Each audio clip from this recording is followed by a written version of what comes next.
But George Clooney, I realize this isn't the most important news, but it's interesting, is now starring on Broadway in Good Night and Good Luck.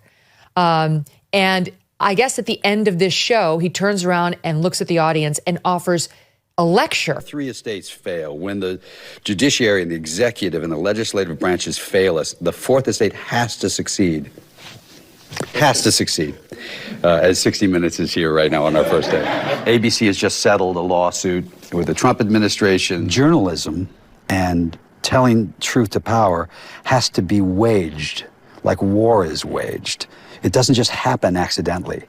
You know, it takes people saying, we're going to do these stories and you're going to have to come after us. And that's the way it is. Yes, I don't know if you've seen this. President Donald Trump touched Hollywood actor George Clooney after he sit down with 60 Minutes, ripping the Oscar winner as a second-rate movie star and accusing CBS of orchestrating a puff piece to rehab both Clooney and the Biden campaign implosion he helped accelerate. I don't know if this guy actually realized this. He struggled to lecture people on things they already know.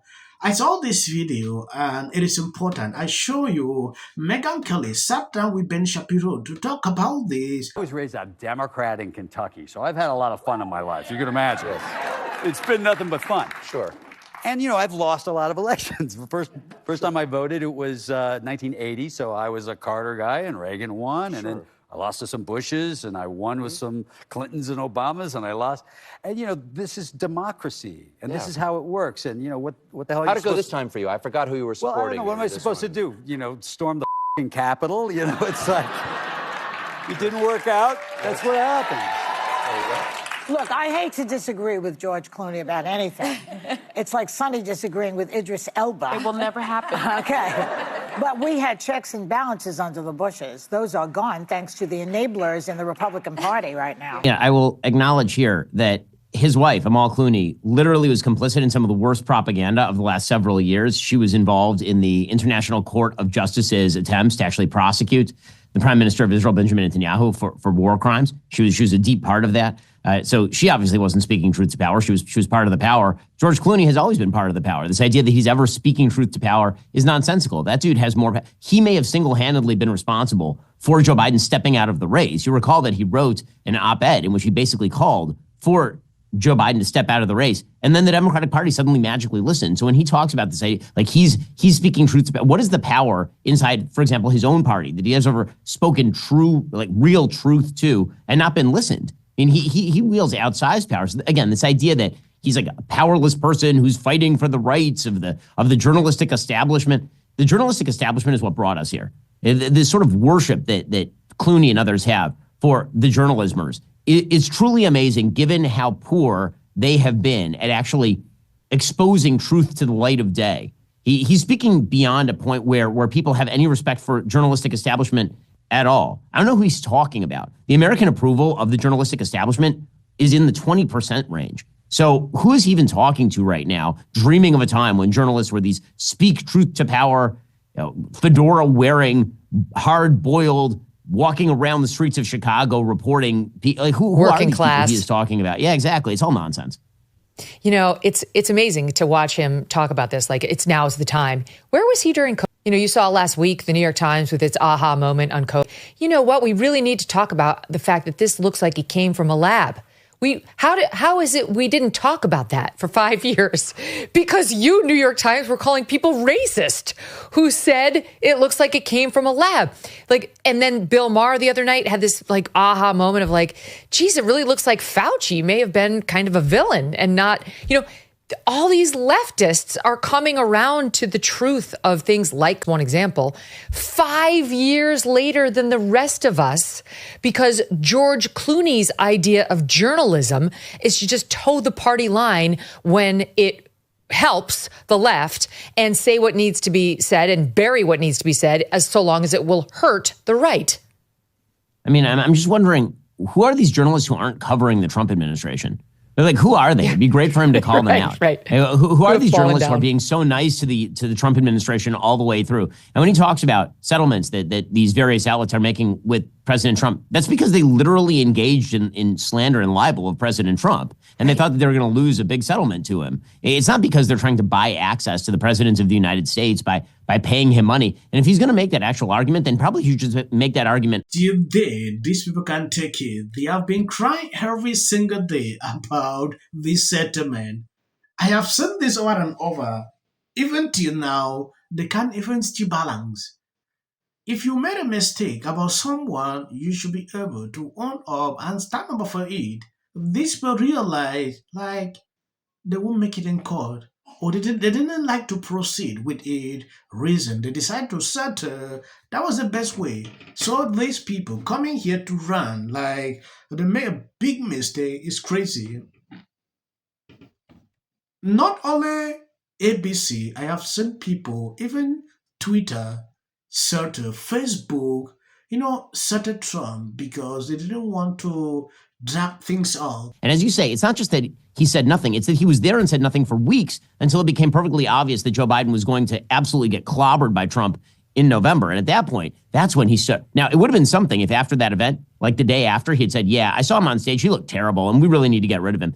Even that would have been late, because the reality is that George Clooney has had access to Joe Biden for several years at this point, and Biden's been ailing. But as you say, the timeline doesn't match up. And again, I don't know why Democrats insist on throwing actors out there to pretend that they are the role that they are playing.